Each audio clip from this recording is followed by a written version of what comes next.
Welcome back, everybody. And back by popular demand, I got Mr. Gray here with me. We're going to do another interview. Let's say number 7, 8, something like that. Nothing meant or intended for any illegal use or purpose. Everything we talk about is way in the past. History, knowledge, experience, all that. How you doing, Joe? I'm good, Mr. Good, good. Good to look on the man and talk to you. What's that? It's good to talk to you again. Always look forward to it. We have some good talks. Yeah. Is it picking up pretty good for you? What's that? This phone, is it picking up for you? It's kind of, it's kind of weak. Let's see. You have the Is it speaker better on? now? What's that? Is it better now? Yeah, it's better now. Okay. I got to keep it about a foot and a half away from me. Okay. Yeah, that'll work. Crank it up. Well, I got some topics here that've been building up, but let's talk about some of them old timers you can think about that we haven't maybe talked about, or just mention them again. They always deserve mentioning. Yeah.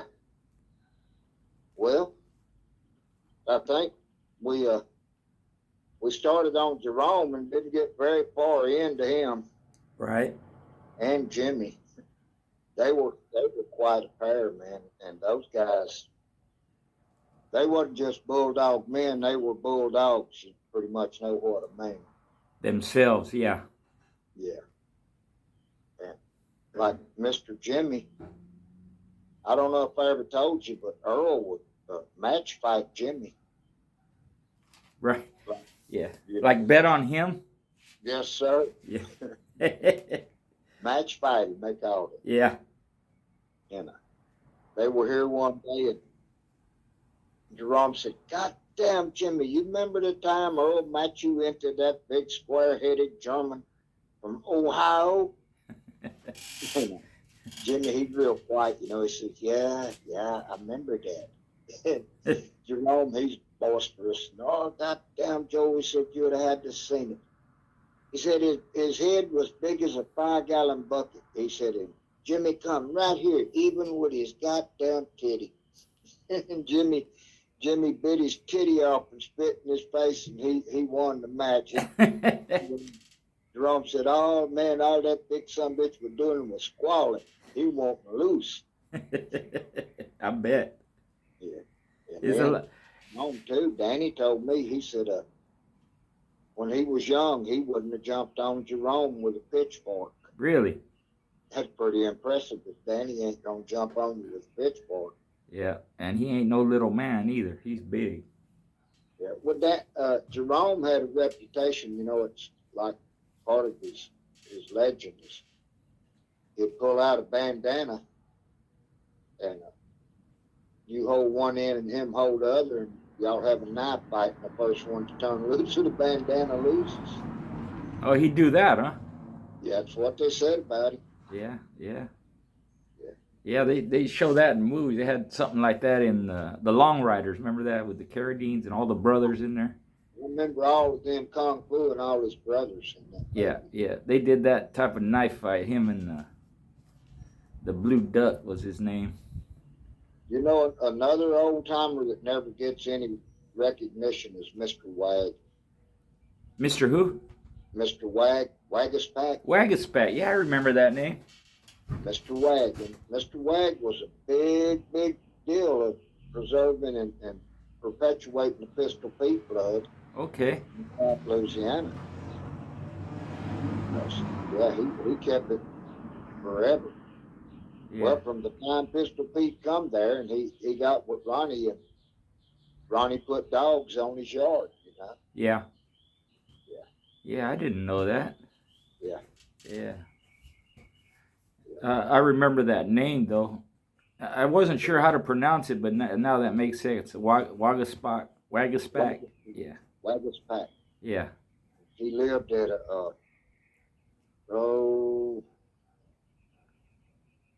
Avery Island, I think it is. Before you get into New Iberia, you turn to the right and go out there a ways.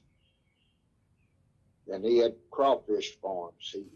I mean, hundreds and hundreds of acres of crawfish farms. Right. That Avery, Ireland, is that where they make that hot sauce, Louisiana hot? Or Sure is. Louisiana Red Hot, they call it. yeah, there you go. On the McElhaney plantation. There, that's it. Yeah. You see it. Yeah. Yeah. Well, you go on just a little further on down there, you know, you got New Iberia, and that's where the Iberia Club, Floyd was from up there, and all that Lafayette, not Lafayette, but that little town by Lafayette. That's where they got the name from? Yeah. Yeah. Julius and them was down in New Iberia. Right, right. I think Iberia is the whole locale down there. Uh-huh. Don't they have like the longest bridge in the world or something? Mm-hmm. Yeah, they got Pontchartrain or something? Well, they got the one across Lake Pontchartrain, and they got the one across the Chapala Basin. Okay. On 10, going east or west, either one, you got to cross the Chapala between them. Runs like 27 miles or something, huh? Mm-hmm. Yep, between Lafayette and the other side across the Chapala River Basin. And then that one's going north out of New Orleans up towards Mississippi, up towards JJ's. Right, right. You cross Lake Pontchartrain. Right. Now, Jimmy Wimberly, I always thought he's from Louisiana, but he was on the Texas side, wasn't he? No, sir. He was just in the edge of Louisiana. Okay, got it. He had a racetrack over there. You know, another thing a lot of people didn't know about Mr. Jimmy, other than dogs, he was super duper sprint horse, man. He was a jockey. Oh, yeah. He had the very first sprint horse to sell for $1 million. Wow. He had a horse called Johnny Vitoro that he sold back in the late 50s. Right, right. You've heard him and Linus Daigle talk about that horse. Is that what the breed is called, sprint horse, or were they Morgans or what? No, they're quarter horses. Okay. But see, they got several different kinds of quarter horses. You got cow bred, you got halter bred, and then you got running bred. Running breds mostly got thoroughbred in. Right. And cow breds don't. Okay, okay. So in that is that like in the northern part of Louisiana? No, he's right down on the southern, almost to the Gulf. Okay, all right. Yeah, he's down in the marshes and stuff. Okay. He had a racetrack over there, Richard. Uh-huh. His racehorse barn and everything. All right. Gotcha. Yeah, man, there's so many dogmen from that area. You know, you got, like you said, Jerome Hernandez and Jimmy Wimberly, of course, Floyd Boudreau's in there, and you got Gaboon Trahan and even I knew all of the labels, you know, Mr. Horace, Linus and Herbert and Lee. all the Daigles, huh? Mm-hmm. And I know a bunch of their nephews and grandkids and sons. Right. Yeah. Was Hollis Shirley from down there? Mr. Hollis from up around Shreveport. Oh, okay, gotcha. You know, he's a ways from us. He's closer to up where we go to El Dorado to party. Right. Yeah. Oh, where we had that party? He's not a real well known, but let me tell you, if you go to see Mr. Hollis, you better have everything right, or he's gonna handle it. Yeah. He's been doing it forever. Right. Forever. When you met him, he was still active, wasn't he? Yeah, he was. Yep. Yeah. And he was older. Oh yeah, older. Hell, he's probably 85. Yeah, he was. Yeah. But he's always known. He was always under the radar, but he always had good dogs. Right. And Mike Thibodeau down that way, huh? Mr. Thibodeau, he was a black man. Yeah. Yeah, and he was the real deal. Yeah. Yes, sir. Yeah. Well, let's talk on that some. Joe, some of the black men that you knew and respected and were good. You know, I interviewed some of mine on this end over here, and I knew a bunch of them out here. There's several. You know, California's mixed. There's a lot of different races here, Yeah. so they all represented the pit bull in some form or fashion. Oh, man, we could start with Mr. Mike Thibodeau. You know, he made Coy famous. Yeah. In a roundabout way. In a roundabout way, he made LG famous. Mm-hmm. You know, because he put together the dogs that both of them started with. And LG more so than Coy, because LG was a breeder and a dog man. Right. And LG's another black man. Oh, is he? When I met LG, you see, Mr. Bobby Joe Sheldon was still alive. Uh-huh. And that's where I met LG, was through Mr. Bobby Joe. Okay. I didn't know he was black. Yeah. And Bobby Joe wasn't. Bobby Joe Sheldon wasn't, but him and LG, and he helped LG along the lines too. Right.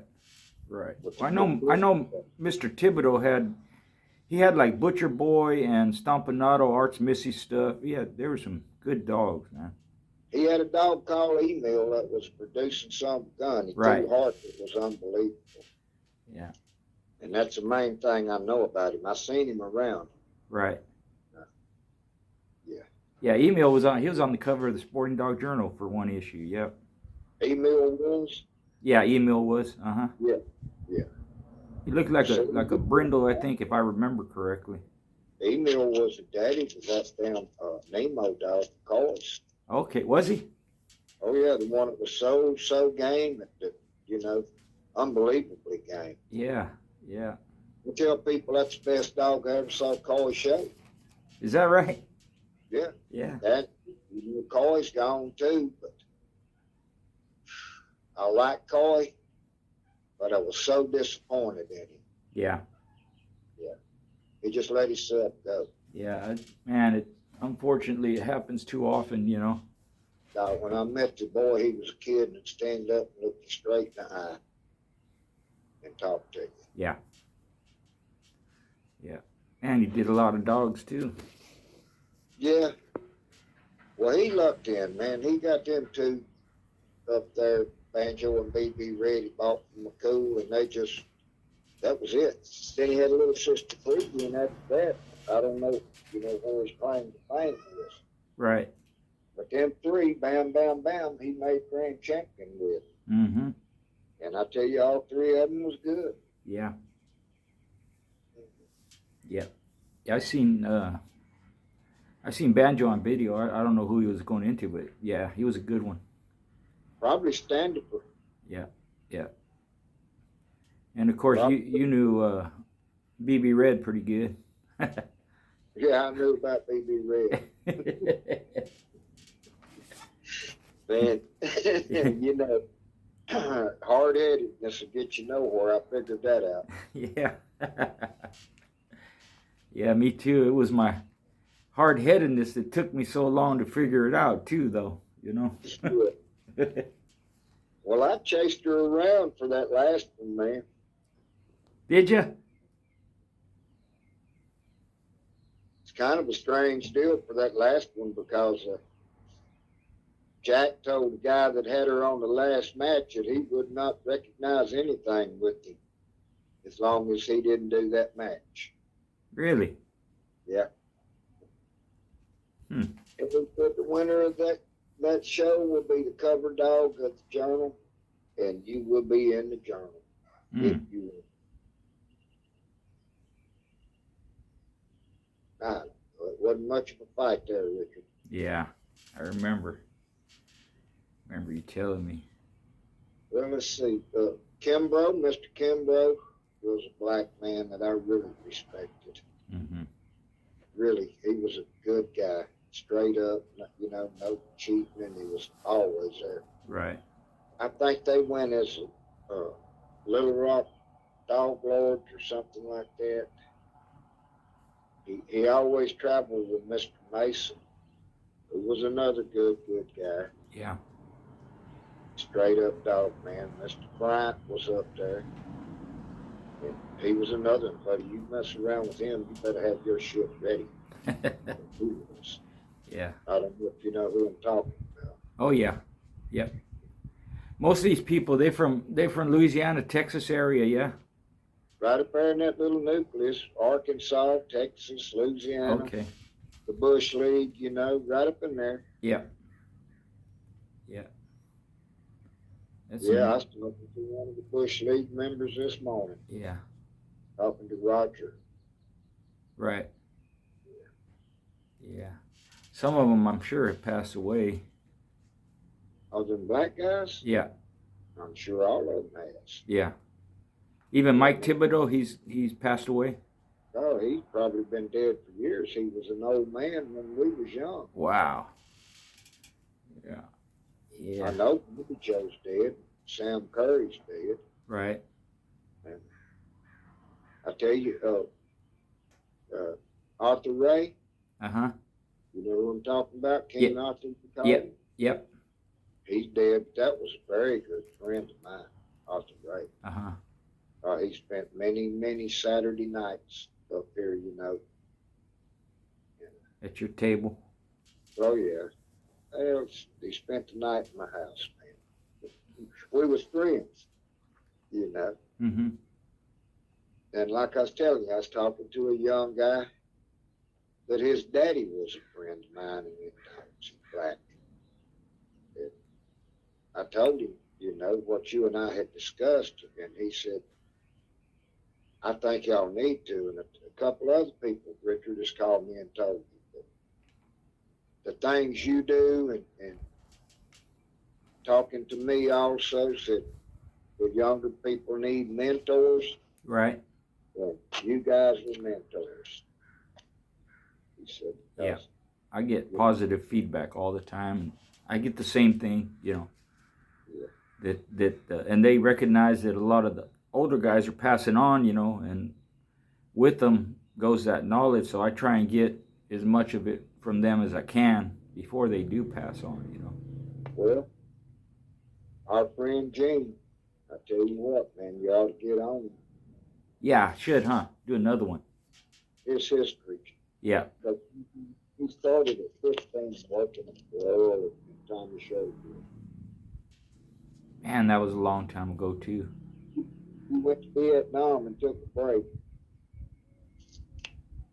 He's come back, and that's what Roger was saying this morning. He said, man, you know, he was never out in the limelight, but look at what he done. Yeah.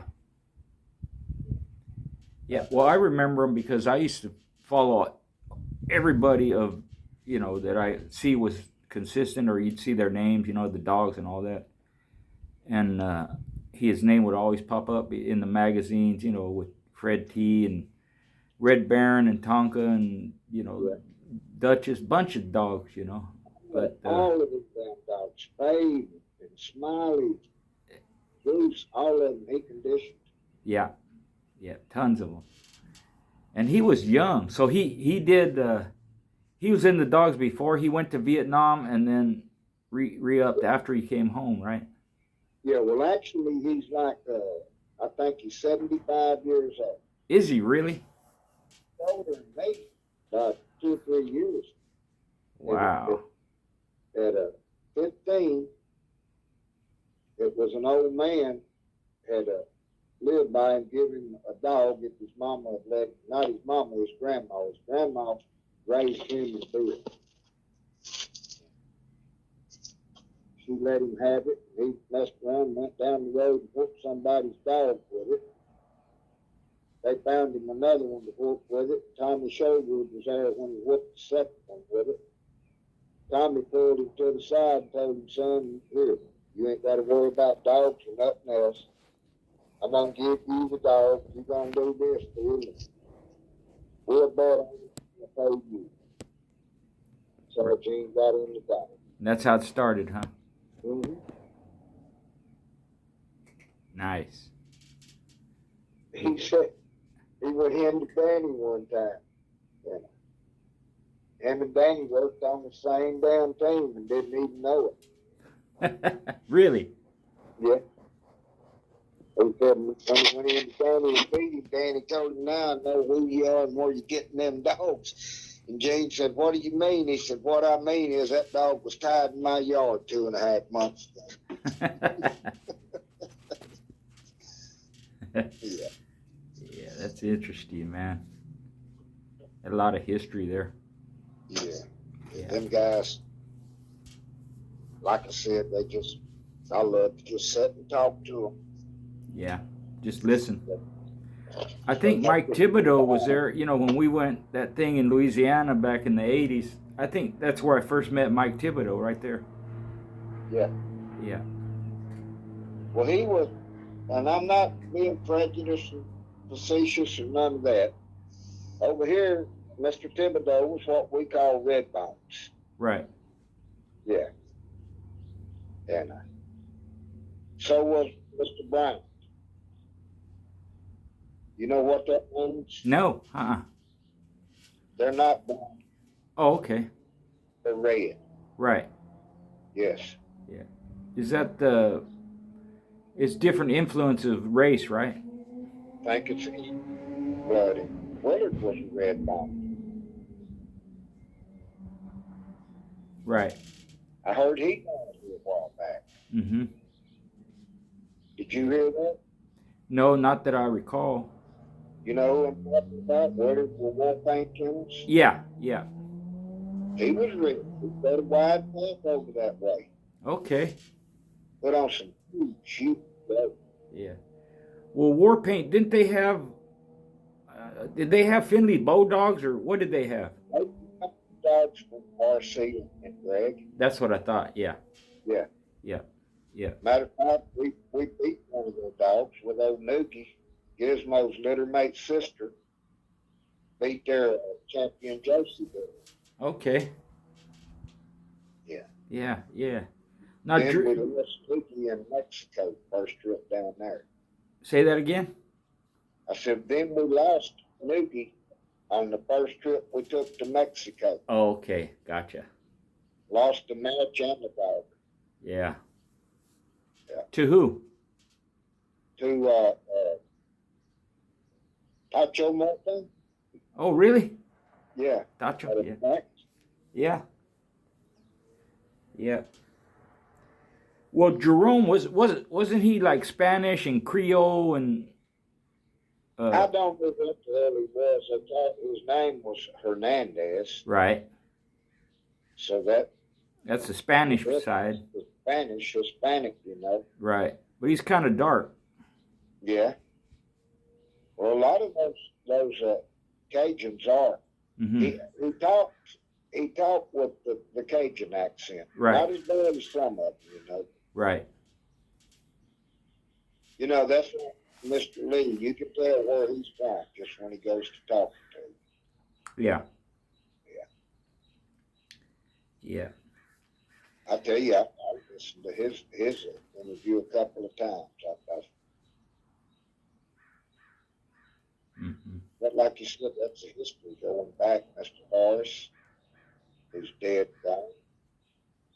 And I said it before, it was Horace and Goddamn. And I said Mr. Floyd, but I meant to say Mr. Floyd's daddy.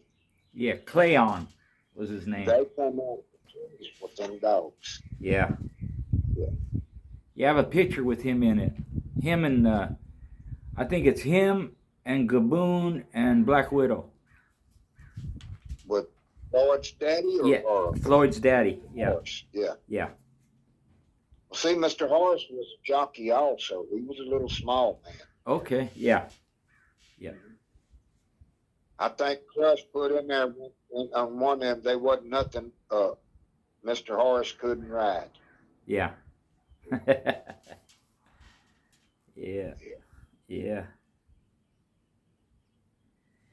Well, I got another question here, or another thing somebody wanted me to ask you about. Kind of like Tonka dog versus Bolio dogs. I know you like both, but you have a preference for Tonka or Bolio side, or what? I'll take the Tonka Tombstone stuff. Yeah. Why is that? they don't destroy themselves. Okay. And I don't know, I just never had any luck getting them tight red Bolio dogs out there to the square. Mm-hmm. I mean, because hell, they're going to eat concrete water bowl up. They're going to put a wooden dog house to eat it up, tear their guts up with splinters. And maybe it was just the ones that I was having to deal with, but I didn't have too good luck with them. Yeah, fight their chain and Everything. chew on rocks. Everything. No, it's About common in 22 some of years them. old, They will ain't do got a that. tooth in their head. Yeah, they will do that. Break every tooth in their head and run all day long, non-stop, you know. Very possible. You know, I just never did concentrate on the Bolio side of it. I did drove all the way out to Pat Patrick's one time and bought a son of Rollo. Mm-hmm. Wasn't Rollo a son of Bolio, or was Yeah. he a son of Tombstone? Yeah, Bolio, I think. Bolio, yeah. I bought a son of Rollo out of a bitch called Wright's Dixie. Okay. And that 8-time winner, Crill's Digger, who was from Satan and Dinky, old Bucky's little mate brother, beat that dog I got from Pat Patrick. Mm-hmm. But you know what, Pat Patrick, I told him, and he said, well, if you bring me back, I'll give you another one. Hmm. So I heard that was not, hard for Pat to do something like that. Right. But he did tell me that. Yeah. Yeah. So I really ain't got nothing bad to say about that guy. Yeah. Yeah. He did me too. Yeah. Well, the Tonka stuff won't seem like it's more balanced and a little bit thicker bone. Yeah. Well, Richard, I went to because I had spent the last money I could spend buying bulldogs when I got them too. Yeah. Yes, and I didn't have to nickel blood here in the yard. Right. Yeah. And then the seat blood was right here, not in the Bolio farm, but in what John out here out of Giraffe. And so I took my Tonka dogs and went I'd outcross the Zeke stuff or the nigger stuff. Right. You know? Like Satan and that stuff? That's Satan. He was a different one. I did practice stuff on Satan stuff a good bit and come up with some really good dogs. We also practiced, like I said, on that old Zeke class. And that was some really good dogs. Yeah. You know, none of them ever made champion or nothing like that, but they was excellent dogs. Mm. Yeah. And the Tonka, they wild and intense and game and all that too, fast and all that too. What I like about it was that I did not have to wonder, are they going to cook? You didn't have to what? They going to cook. I didn't have to worry about it. Yeah, right. You ain't got to put their noses together to make them go. Yeah. I mean, if you set them down, looking at another one, they know what they're supposed to do. Right. And it's born into it. Yeah, they don't hesitate either. No wait. Don't have to wait till they're 3 years old. You've got to separate them at 3 weeks to keep them from killing each other. That's right. Yeah. And that's what I like about it. And the bottom line. Yeah, they won't I quit. don't know if there's some out there today that will not take a scrubbing. I've done seen it proven. Yeah. I've seen it right back out. But that's a different kind of Tonka dog than I do. The ones I had, I started with the same 2 dogs. I bred to the son. And he was our buck. Same buck go. The buck we saw down there? Mm-hmm. Okay. Same That was Tonka and Raven, or what was that? Bear and bitch, yeah. Yeah. Yeah. Yeah. And I told you I had his sister, and she bled to death. And Ronnie sent me the mold bitch, which had the FE bow in it, way back on the bottom. Mm-hmm. And her son from Buck, who was her half brother, but she was double bred Tonka. Right. She come breeding Tonka on PJ's daughter's Tonka. Okay. Yeah, PJ was another guy. We just touched on him lightly, but man, that guy, you talk about an encyclopedia on dog knowledge. Yeah, and big as a mountain too, man. Yeah, you didn't have to worry about him handling it. Just stay out of his way so he don't fall on you. Yeah, exactly. He drove us around when we went down there. You know, he took us here and there in his big old truck, you know, pickup. Yeah, it was collapsed on one side. The shops is collapsed on the driver's side. Yeah, the side he was on. I didn't tell you, man, he'd drive over, he had a big old Ford, whatever they call them, Crown Vic or something. He'd come in, it would be leaning to the left, you know. Yeah. Yeah. And the back of the seat was always broke. Yeah, he had to, I mean, he was well over 400 pounds, man. He was a huge guy. Yeah. Yeah. Yeah. I remember in the magazines, it originally it said PJ's Tonka or something like that, or they had. He did. He beat Norman with him. Okay, right. Norman Kemmer? Yeah. Yeah. Yeah. Yeah. We're gonna do it at the old timers get together. We're gonna do a roll call. Nice. Yeah. All the people that ain't there no more. From the very beginning, you know, back when Johnny was putting them on. Right. Yeah. There's been several that attended and have passed on since, huh? Oh yeah. Well, starting back at the very beginning for damn sure.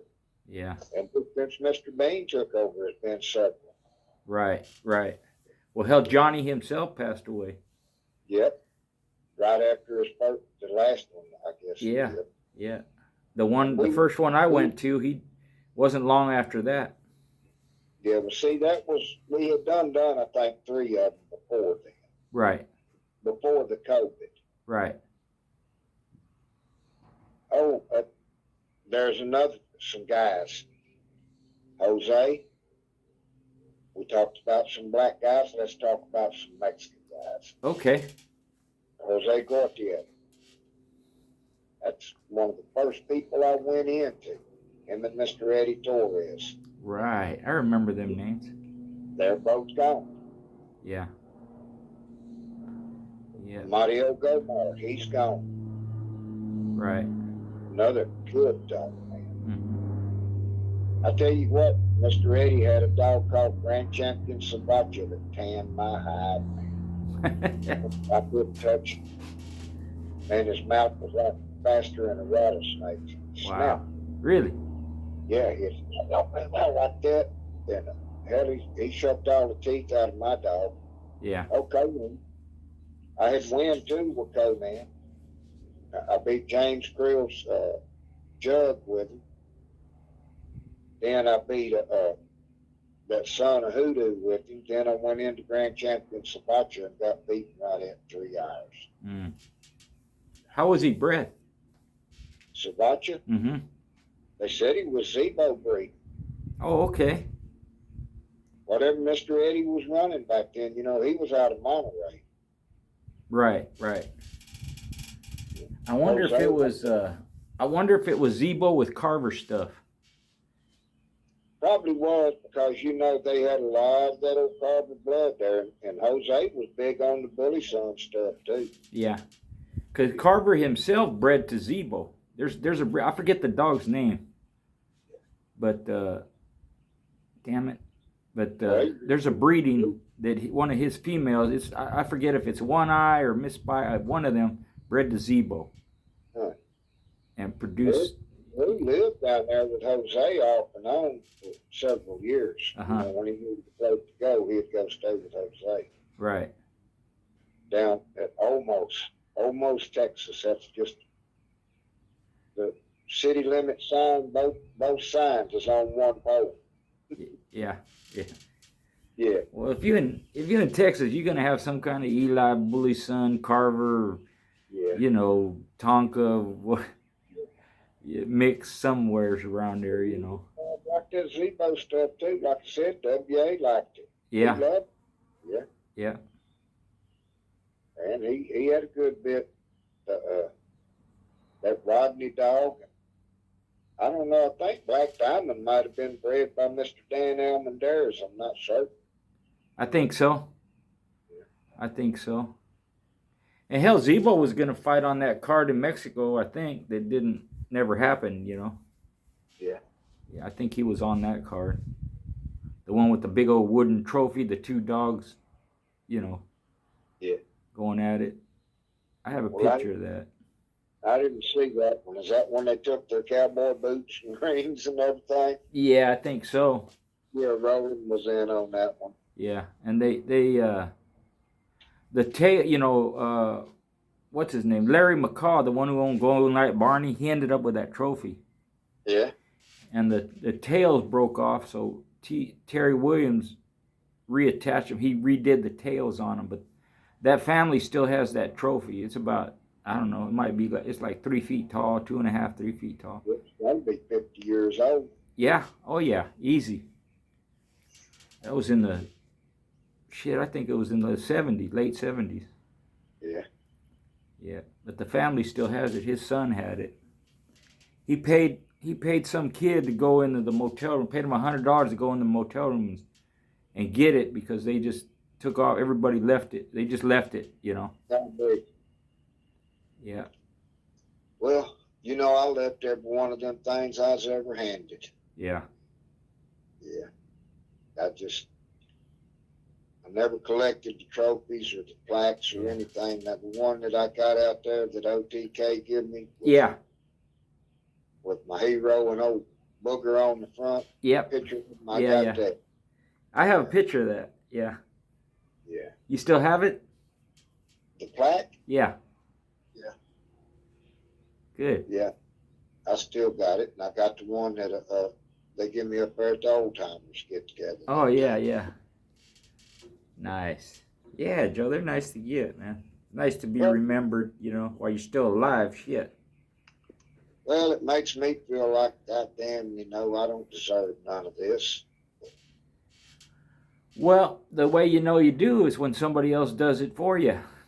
You know, it's one thing to toot your own horn. You don't do that. But when other people acknowledge you, it matters, you know. I think that's the best compliment you can get. Oh, yeah. Don't break your arm beating yourself on the back. Yeah, no shit. Yeah. We'll get into talking about the conditioning if you want to. Okay.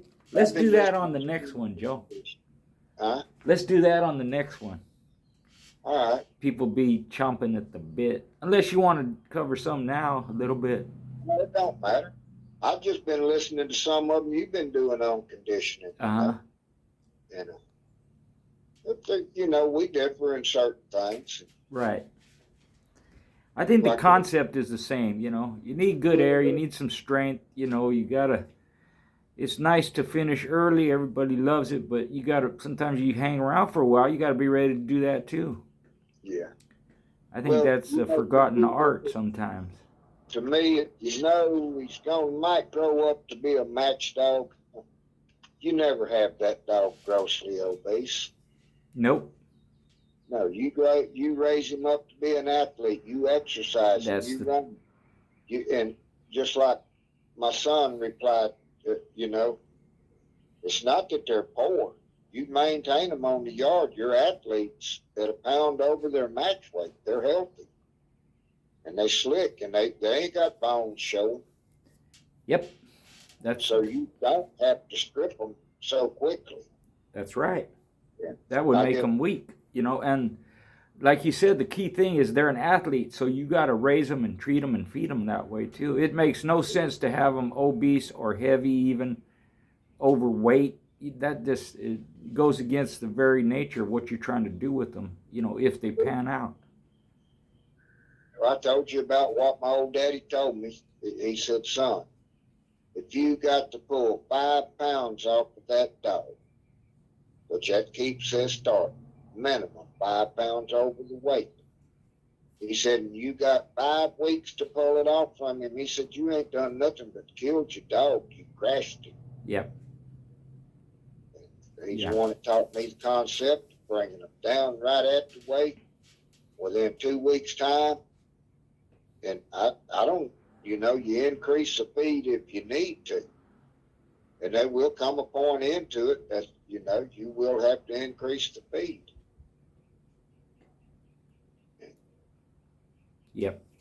The fighters that I'm familiar with, I follow a lot of their careers. The ones that had a more lengthy career and less brain damage are the ones that not only were they in good shape for their fights, but they were close to their weight just on the off season, Right. They didn't let themselves go.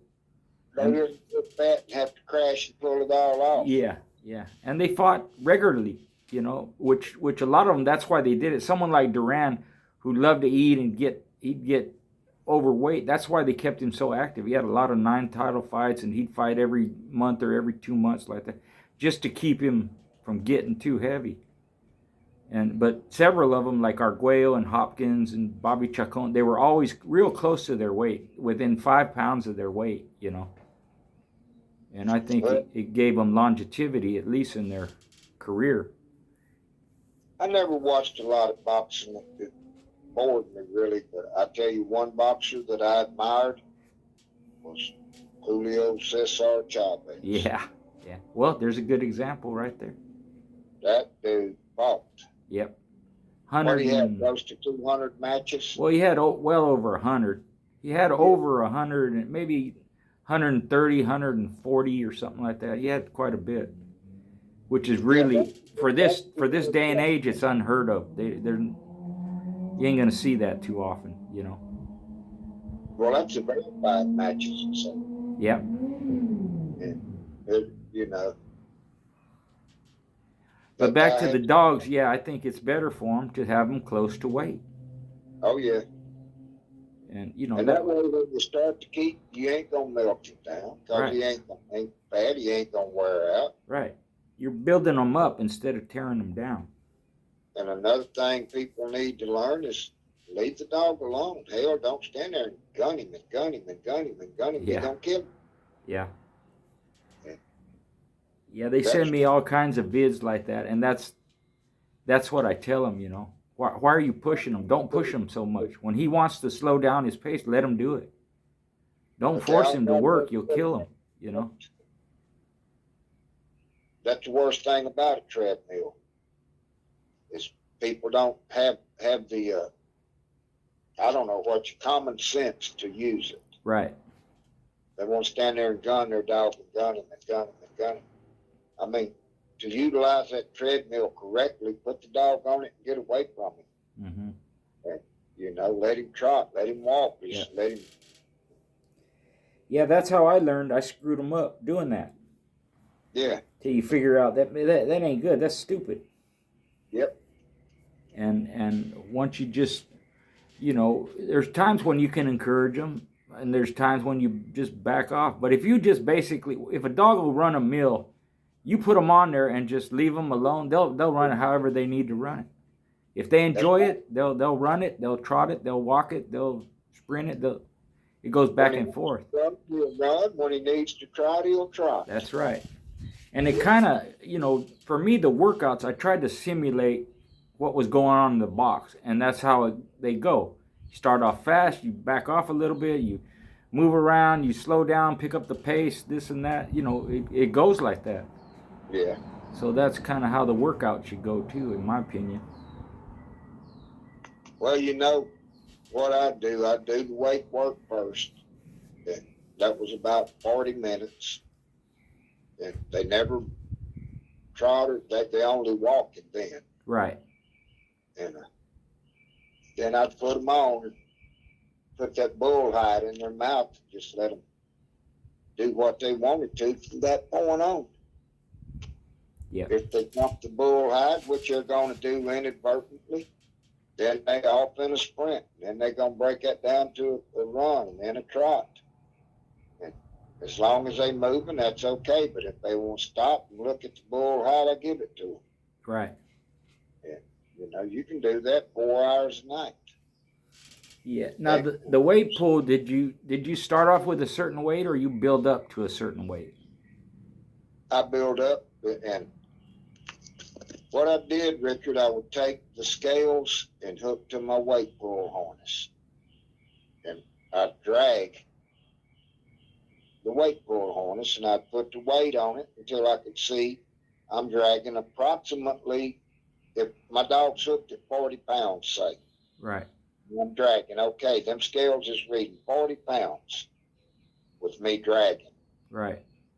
It's not 40 pounds in weight, it's drag 40 pounds resistance. Got it. Then I'd break that back and I'd start with 1/4. I'd pull it for a week, then I'd pull a half for a week, and I'd pull 3/4 for a week. Then I'd pull the whole thing for a week.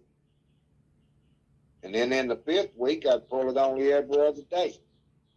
In the 6th week, the rest week, not touch it at all. Gotcha. Oh, it works. Yeah, I've seen it work. Yeah. I've seen it firsthand, so at least I can vouch for it, you know. It don't out-muscle you.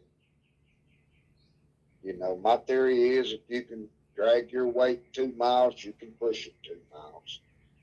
Right. And so is it basically you're starting off a pound over and then you go to a pound under and then come up to weight, or how did you do that? Well, I start about, like I said, no more than a pound and a half over the weight. And I start out feeding the same thing. Once I put them on the keep food, it's the same every day. And I go to working them. But somewhere in there, about the 4th week, middle of the 4th week, they're going to hit weight. And then at the end of the 5th week, they're going to be under the weight. And I'm telling you, no matter how much feed you're putting in that pan, if you're working them, but by the end of the 5th week, you know, you're working them 4.5, 5 hours a day. Right. Depends on the dog there. And that's what I said. People say you're crazy. You can't do that. Well, you can. But the hardest part of it, Richard, is dedicating yourself to doing it. That is the hardest part. Right. Of the keep. Yes. Well, it's just like being married to the dog. You're there 7 days a week. And you're there at the same time every day. Right. And to me, that's another big important deal is you can't just jump out there, oh, I'll let him off today and I'll work him double tomorrow, I'll do this or that. It's a whole process. You know, a lot of people say pre-keep. I don't do a pre-keep. Just their existence here is a pre-keep. You know, my match dogs. Yeah. I said the same thing. I keep them in a pre-keep. So when I do get ready to work them, or did, you know, I ain't done it in years, but when I did, all I do is go take the son of a bitch and put him to work. Not have to worry about him melting down. Yeah, me too. And I learned not to sit and gun them. And I don't even live bait them, bud. Yeah. No, never had to. That bullhide. Yeah. And they so intense on fighting that bullhide. Like a flirt pole. Right. They get so intent on that. You don't have to have nothing in front of them. Just that little strip of bullhide. Right. How long was the arm on your cat mill? 15 foot. Okay. I had a 30-foot radius. Right. And the T out on the end of it, Richard, is 8 foot long. Okay. You know, it's 4 foot each way from the center. Right. And the dog's on one side and the hide's on the other, right? At the other end? Yeah. Right. It's tied to one side and the hide on the other. That evening when I get through, I put the hide on the other end so he's going clockwise one day, counterclockwise up. Right. Just switch it back and forth. Yes. And I take that bull hide and I set it. And I want my dog's head right under the center point of that T. You can adjust it with your lead. Right. Once you get it set to the dog you're working, well, you don't have to reset it because it stays there, on the Jenny. Right. And it's on a snap. You just move it from end to end, and the same with your bull hide. And you put that bull hide where that dog can only get maybe an inch of it in the front of his teeth. You don't want it back in the back of his mouth, just in the front of his mouth. Right. That way he can't stand still with it. He's got to move to hold on to it. Right. And he's going to run it, and he'll learn to work with that hide in his mouth. And every now and then he'll stop, and he'll fall apart shaking it. He'll rattle your whole Jenny in his back. And if he drops it, god dang, he's on. Yeah. Wide open, and then he'll close and then get down to walking. And when you want to pick the pace up a little, just go put the bull hide back in his mouth. Mm-hmm. You can start the whole procedure over, and he can do that. I'm telling you, that I've had him on that Jenny as high as 3.5 hours. Right. After the weight work. Mm. And I told you I set that piece of plywood up on the inside. Right. And that keeps cutting in on the Jenny, and it also teaches them to get off the wall. Right. You seen that applied too? Yep. When their tail works like a curb scratcher? Yep. As soon as it touches, they spin out. Yeah. That comes from that Jenny, that piece of plywood there. I'm convinced it is. Yeah. Yeah, I did something similar with the tug of war inside the box. And I maneuver them around and manipulate them around. Well, when the tail would touch, they spin out. If I'd let them ball themselves in a corner until they learn not to get hung up in that corner, and they just move out real quick. Yeah. There's all kinds of stuff you can do, but you got to have a reason for doing it, and you got to know what you're looking at, and you got to have a good dog first, of course, and there's a lot to it, even though it's not difficult once you know what you're doing, but getting there takes time. Yeah. When I put that piece of plywood on my Jenny the first time, I did it for one purpose, and that was to stop the dog I had working from cutting across. Right. Yep. And then the benefits of teaching them to stay off the wall, I saw after that. Yeah, that came after. That wasn't even the purpose, but it helped, huh? Well, I seen what was happening, and then I saw the results when you put them in the square. Yeah. Their tail's like a curb bumper. Yeah. If they touch that wall, they getting around. They know to move their ass. Yeah. Yep. Yeah, that's interesting. And you fed beef, huh? Yeah. My preference for feeding was venison. Okay, was it? Yeah, but I had a friend over here that run a processing plant during deer season. Mm-hmm. And by the end of the season, I'd have 3,000 pounds of scrap venison, shot up meat and stuff, Wow, yeah. No, it's just meat. Yeah. And if I've even conditioned them on our dad's sheep, man. Right. Just any kind of herbivore, red grazing animal, red meat. Yeah, red meat, yeah. And I've conditioned them on beef heart. Yeah. Yep. Yeah. If I can't get the wild meat, I'm gonna buy beef heart because I can't afford to buy beef. Right. Well, that stuff, like the venison, it's lean. So did you add a type of fat to it, or? No. No. But you would have to dribble a little carbs in on them after you get pretty deep into that keep. If you don't, you'll make them protein toxic. Right. Towards the end, huh? That's where Richard looking at it and knowing the dog and knowing what you're looking at stuff comes in. Mm-hmm. Because that red meat builds that red count. Right. Yeah. And I am a firm believer in red meat and red meat only. I don't think you can condition on chicken. I don't think you condition on fish. That's just my thoughts. Yeah. Other people swear by it. Right. Yeah. Everybody has their way. Well, like I always say, even if you don't agree with someone, you can't argue the results. If you have success, you know, if you have the success, I mean, what are you going to say? Mr. Joe's wrong? No. Whatever it is, you get positive results out of it, and that's the proof right there. I told you I've had people just flat call me a liar when I tell them to keep. Yeah. Okay, you know, that's believe what you want to, but I'm not lying to you. I think that's one of the reasons I never worried about telling them the truth, Joe, because they didn't believe me anyways, you know. They thought I was lying or I'm holding something back or, you know, I ain't telling them everything. No, that's... Well, that's like the guy over here, he wanted some supplements. They figured out the only reason I could win is because I had this secret supplement. Oh, okay. That's why I was winning.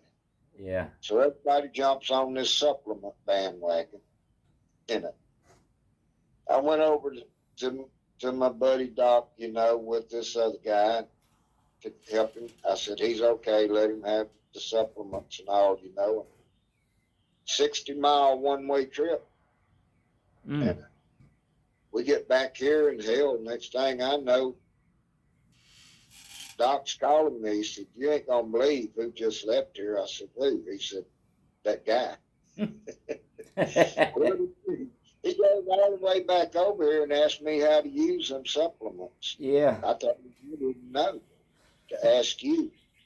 And he, well, you told him. He said, and I told him I didn't tell you anything. You told me what you wanted. He said, I suggest you go ask him. Yeah. But I could have told him, and he was not going to believe me. I don't know why people's like that. They just always, you know, I guess some of it is, you know, if they don't see themselves having the same results, then they think you're holding back. And it's not that, it's they're doing something wrong. It's not necessarily the supplement. It's maybe the way they're conditioning or you know, they don't know, you know, when to back off, all kinds of stuff. But they say, oh, the feed, you're leaving something out of the feed. You ain't telling me the last ingredient, you know. Right. Or you know, you ain't telling me how to give the supplement properly or something. It's very rarely that. Once you learn how to use it, it's going to work. Well, but it don't matter. You can give it, and if you don't put the work in, all you're going to do is have a fat dog. That's right. You might as well tell them the secret ingredient is paprika. Give them some cayenne pepper. That'll help them up. I seen James Krill give one Hunt's tomato ketchup and Tony Frosted Flakes one night. Did he? Yeah, just because of this son been sitting there, the same guy that drove back. Yeah. Yeah. And Krill did that just for his benefit. Yeah. Yeah. It's crazy. And then like Krill, he asked me, he was feeding them goddamn Frosted Flakes and ketchup joke. I said, I imagine he did. Well, I did know people that used Cheerios and cornflakes. I know people that did that, you know, oatmeal. I know they used to feed over here. They'd feed that, what was it? Not shredded wheat. Maybe. Shredded wheat, yep. Yeah. Yeah. Yeah, or burnt toast, you know, wheat. Yeah. This and for fiber. There you go, for fiber. Yeah. That was in that $350 keep I bought. Yeah. Yeah, give them so much of that. Yeah. And wheat germ and all that. You know, that's why people tell me, well, they ask me, what's the best? I said, there ain't no best. It's whatever works, you know, because there's so many varieties and over the years and even within the same camp. You know, I knew the Havana boys, for example. You know, I know Danny and Chico, right? They fed different. They were on the same team.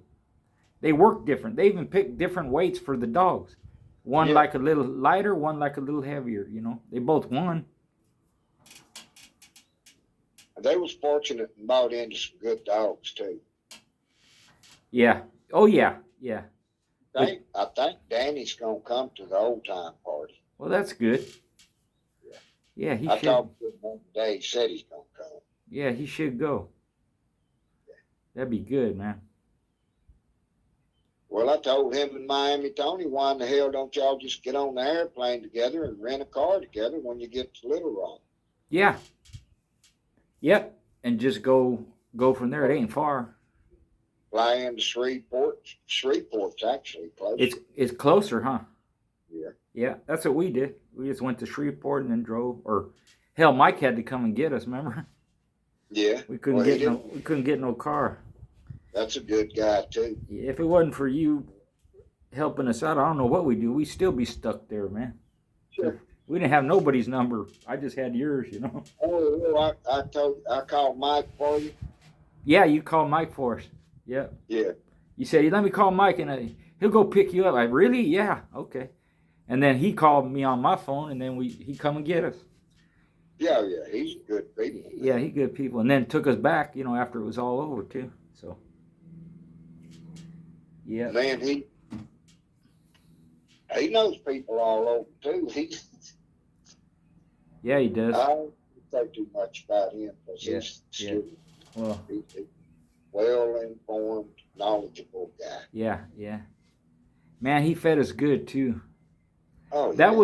That was when Johnny was still alive, and he come and got us, took us to his bar, restaurant, whatever it was, and then we had crawfish tails and all that. Had a seafood boil, whatever you call it, Yeah. And then took us to the show, pick us up, took us back, all that. Man, he was real hospitable, man. Yeah. Yeah, but you know what? Y'all do the same thing for us if we out there. Oh, yeah. You just make a call and we'll be there. If you was out this way, it didn't matter where you at in California, I go get you. I know California real good. Yeah. I tell you what, when the old lady gets to where she ain't got to work all the time, we're going to travel. There you go. And I'm going to drive out there. There you go. Yeah. Yeah, there's some nice places out here we'll visit. Yeah. I hope to do some more traveling too once Angie gets back, where she's doing better. Oh, y'all had to come over here when she gets to where she can get around, man. Yeah, come over here. Maybe that's a week. As soon as they clear her to fly or stuff like that, we'll just fly out there, Joe. Yeah. Yep. I tell you, personally, myself, I'd drive before I get on air. Yeah, I know it. Yeah.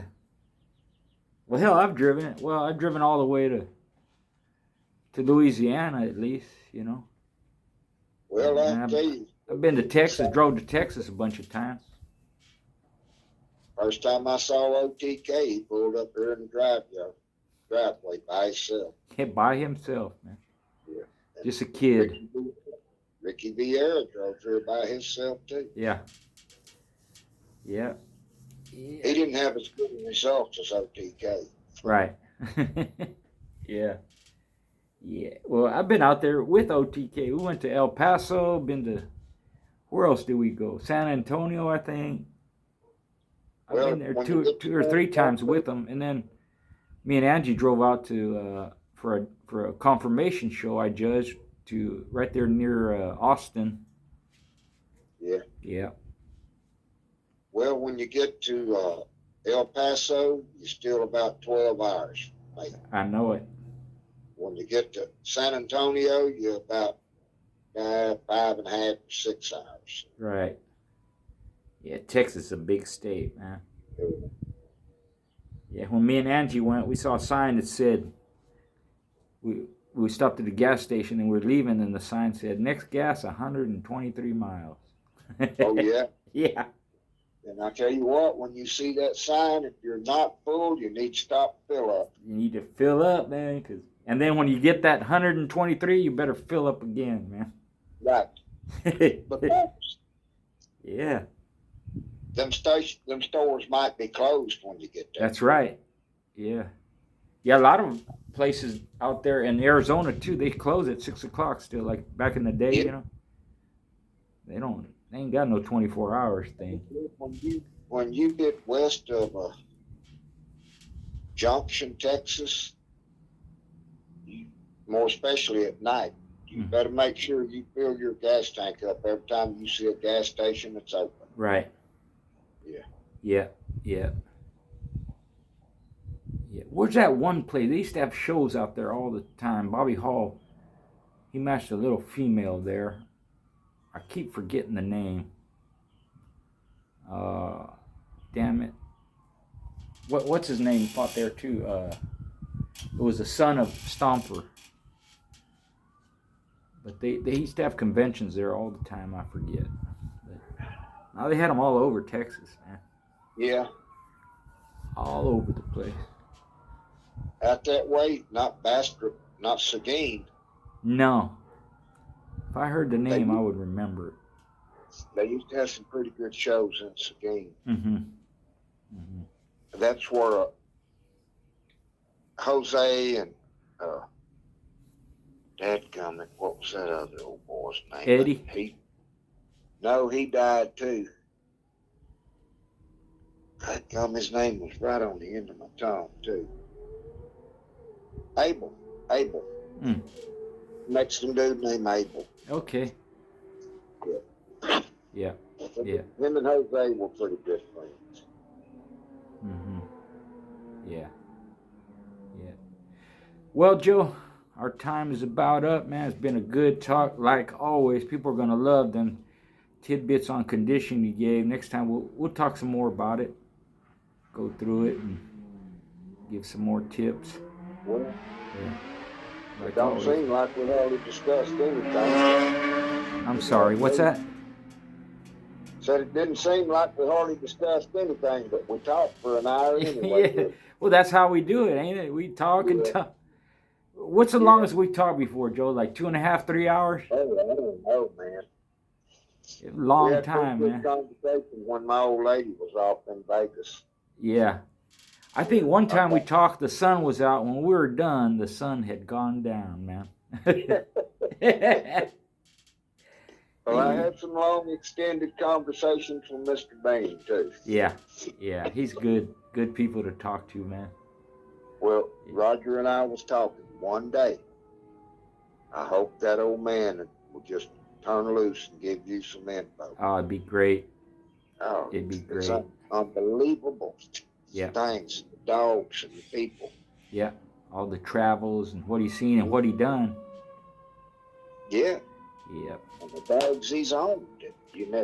Famous dogs that I never knew he had in their pack. And then his mentor, Cecil Pond, and, the people he knew. He even knew Bob Wallace back in the day, or knew of him or something. I forget. He mentioned that to me. Yeah. Yeah. All right, Joe. All right, Richard, I appreciate it. We'll talk soon, brother. If you need me, holler. I sure will. Take care. Thank you.